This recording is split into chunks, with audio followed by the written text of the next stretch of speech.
That goes green. I'll pop that out.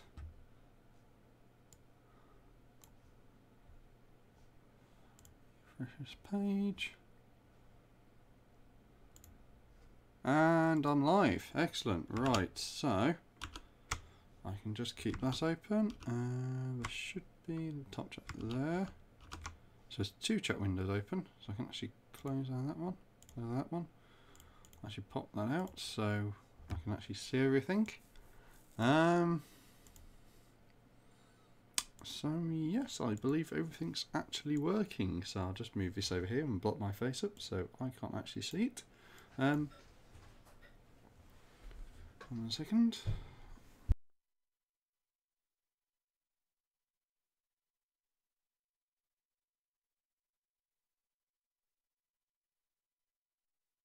Right. And I do believe that's everything set. So, hello everyone, it's Matt here, and welcome to a rather unusual time period for having a vlog. It's actually towards the end of October, and I thought instead of having one at the start of November, like I would normally do, I normally start one at the start of the month, I'm having this towards the end of October. So there's been two in October. This one effectively just deals with the stuff in November, but I thought I'd get this sort of vlog out the way, there's a few other bits coming up as well. So I'm going to go through the list. I'm actually building a set for a change. So I don't normally build sets. I'm a bit of a collector. Sometimes I build them, but a lot of the sets I've actually built over the years I'm trying to get rid of, slowly but surely. The set I am building is one that I've posted to Instagram about and to a few people.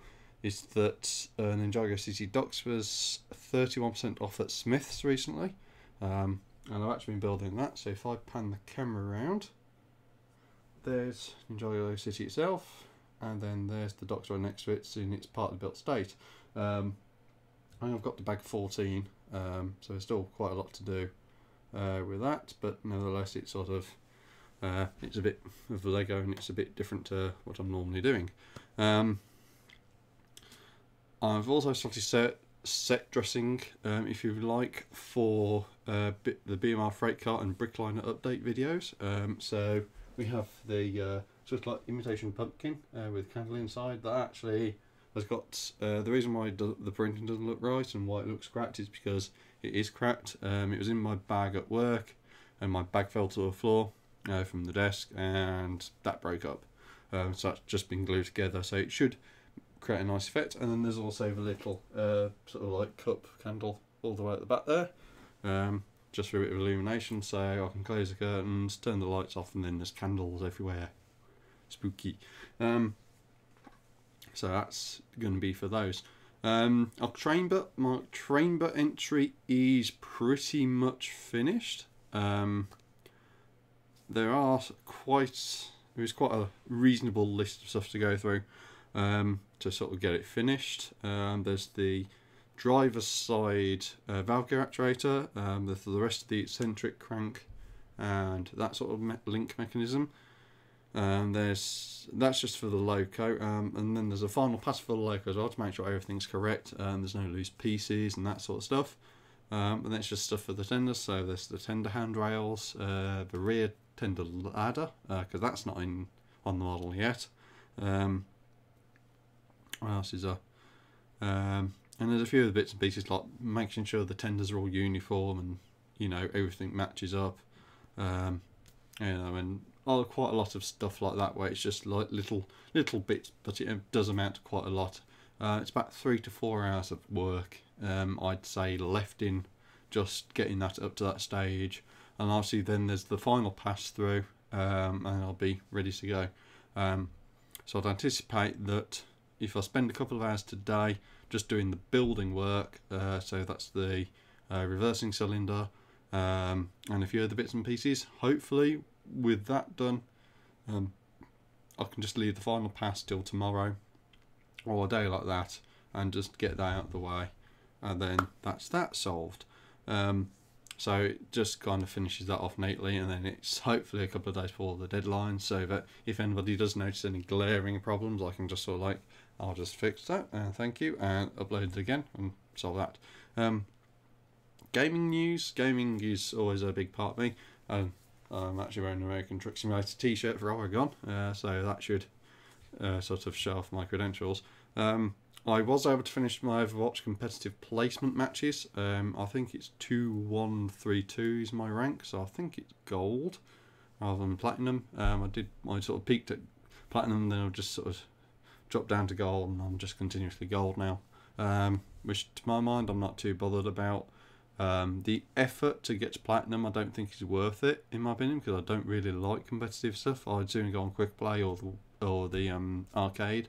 So maybe Overwatch isn't really for me in terms of like the competitive scene, but I certainly like the sort of the mechanics, and the free for all deathmatch is sometimes fun, depending on, providing it's not 4v1, as I have known it to be at several times. Halloween Terror as well is coming to an end on the 31st of October. So obviously I've got another 4 days or so of that, including today. So I've got to get as much as I can out of the way for that if I want to do any more. And I have earned a few other achievements for playing other characters. So it just needs to sort of see if I can get any more and get that sort of dealt with, and seeing if I can do a bit more. But it's not a priority to me. The getting of loot boxes is though, because obviously I can get more skins and get more credits to get other skins and that sort of stuff. So, but at the end of the day, it's not a big rush, because obviously they're coming around again next year, and then they're like a third off or half off or whatever discount they actually do for previous year's ones. And obviously I'm wearing the Oregon t-shirt. Oregon has obviously launched now, and I'm finding it quite a lot different in terms of American Truck Simulator and the environments, and even some of the loads and the mechanics and that sort of stuff. It's such a nice breath of fresh air into American Truck Simulator, the Oregon DLC is, and it's just that, you know, it's just so different from everything else. It's just that extra, you know, sort of like spit and polish to Oregon, which isn't in a lot of the other Truck Simulator DLCs. And obviously it's up to a level of, say, France and Italy and that sort of stuff, but Oregon, being in American Truck Simulator, just has that sort of difference that isn't reflected in a DLC for, say, Euro Truck Simulator, because DLC for American Truck Simulator is so much rarer. And it's just that sort of difference that I think helps sets Oregon off from, say, the new Baltic Sea DLC, because it's just that much, you know, it's so different to Euro Truck Simulator. And Euro Truck Simulator is, I wouldn't say saturated, because there's so much more they can do with it, but it's going to get to the point where you don't have to buy a DLC to get actually any extra benefit. It's just a bit extra space, and maybe an extra load, whereas American Truck Simulator, it's just so much more space to drive around. It's so much different scenery and that sort of stuff, whereas Euro Truck Simulator can seemingly be a bit of rinse and repeat for that. I also got the t-shirt. I also got the poster, which is down here, I think, somewhere. Yep.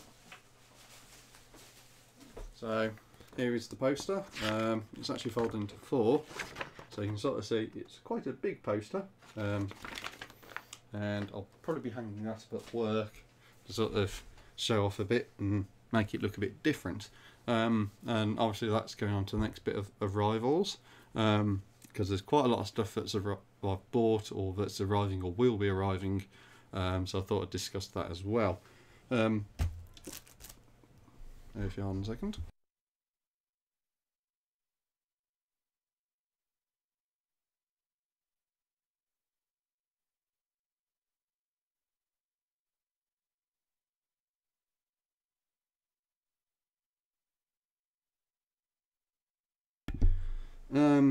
And obviously I'm talking about Rivals. There's been quite a few. A couple of weeks ago, I went to Solihull Hall and had a nose around Solihull Hall and actually bought a DVD for a change. So this is Attack on Titan Series 2. I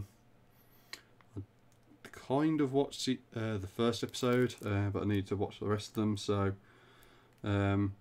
So yeah, I've got that to plough through at some point. I have Classic Trains magazine. So this is the fall 2018 issue.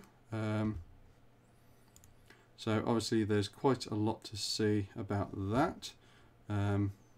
So I'll just get on with this. So I've not actually had much of a flick through this. I can tell that because I've still got the subscribed sort of thing in here. But there's quite a lot of nice photos and that sort of stuff, and stuff like this. It's a nice reference sort of stuff, because even if I'm not going to build that particular railroad stuff, there is other stuff I can take from it, like inspiration. So like some of the building designs and detailing, and like even lifting some of the details and stuff from like coaches and stuff, which I might not be able to see, like some of the books I've got, or online on videos or on pictures and that sort of stuff. So that's the full issue. I didn't buy the previous one to that, but I did buy the previous one to that, and that's somewhere in my room. I don't know where. It's probably on the shelves behind me. But again, it's a nice bit of reference material, and it's nice to just pick something up like this, read through it, refresh, and then put it back on the shelf for future. And Classic Trains actually comes, I think it's actually come from Colnback Publishing.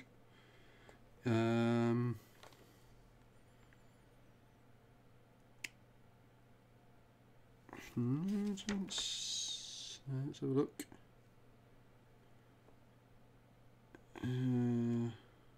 Yep, Colnback.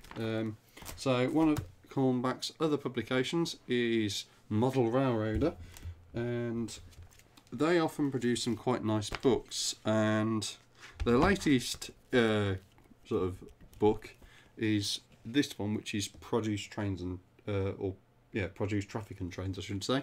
And there's quite a lot of like detail in these sorts of books about like loading and how they did certain things, and there's quite a lot of interesting photos as well, and stuff like that. So how they did certain things, how they like loaded up ice, and did all that sort of stuff, and how to operate things and that sort of stuff.